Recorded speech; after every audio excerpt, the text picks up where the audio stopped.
Welcome to this next video in this little series. And this one's about what if people leave? So, as I said last time, when we're thinking about moving towards doing something which is going to change us, transform us, then this question, the first one that comes up is often, but who will I become?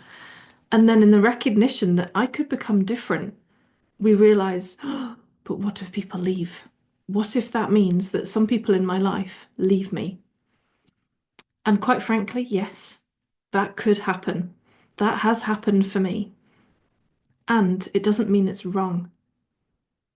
So, as I said last time around, when you become more of who you really are, more of the authentic you, it feels good.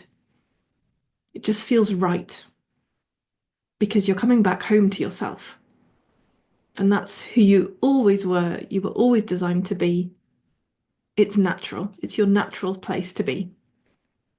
From that place, you may well make different choices about who you want to hang out with or not hang out with, who you want to do business with and who you don't want to do business with, who you want to have relationships with and who you don't want to have relationships with. Inevitably, that is going to happen because what we're doing with this work is getting you back in charge of your own life which feels aligned for you. And therefore, if what you've been doing before isn't aligned, then yes, as you come back into more of the real you, you may well look around your life and go, there's some of this stuff that doesn't fit, doesn't match anymore. It's nothing against the people. There's nothing wrong with those people. But we can just find out we're just not a match anymore. Same as I imagine there are some people from your primary school who you probably wouldn't choose to be friends with now, but maybe you were best buddies in primary school, through secondary school, through college or university, through all your work career. There will be so many people who you got on well, really well with in your younger years, who you wouldn't choose to hang out with now. That doesn't make them wrong or bad. It was just that for a time you were a great match for each other, and then you stopped being a great match for each other. And very often, lots of those relationships have just very quietly fallen to the wayside. They very rarely needed some big conversation about our relationship and where it's going. They very rarely ended up in some kind of official ending of any kind. More often than not, they just quietly disappeared from your life. And so the same happens as you clean up your emotional reactivity, clean up your emotional system. Then, yes, there could well be people who you recognize and realize, oh, actually, I'm not really a match for them anymore. Now, some of that will happen most likely very quietly, like those people from your past. There'll be people who just disappear quietly from your world. You don't even notice. It's not a thing. You just stop engaging with each other. You stop hanging out with each other. You stop contacting each other. It just quietly dissipates, quietly fades away. And yeah, there may well be other people who you have a conscious conversation with to say, where are we at with this relationship? That's totally possible too.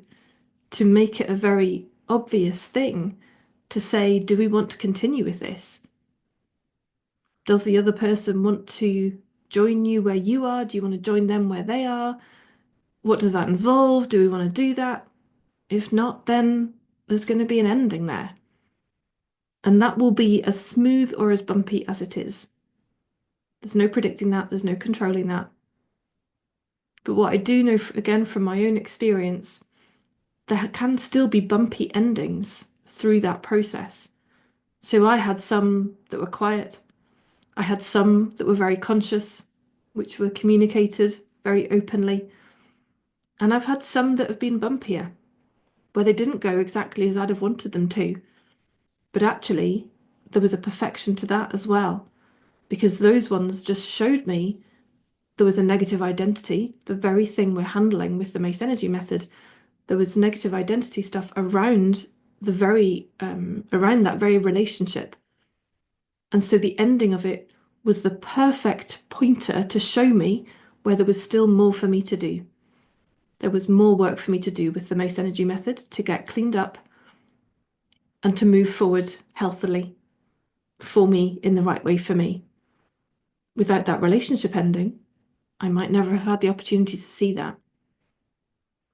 So, does it mean that it's going to be pure sailing, smooth sailing on the back of your very first Mace Energy Method sessions? No. But is it perfect if bumpy landings come up? Then yes, because it points you to the fact there's some negativity in you which does not belong in you. It is not you, and you can get clear of that and move forward. Whatever happens, it's always happening perfectly for you. Be that a quiet dissipation of a relationship, be that a conscious ending of a relationship, be that a bumpy ending that points you to something else to clean up. It is all perfect. It's all working perfectly for you, moving forward in alignment, in charge of your own life, in the right way for you. You always choose. So will people potentially leave your world, leave your life on the other side of your Mace Energy Method sessions? Yes, that is possible. That doesn't make it wrong.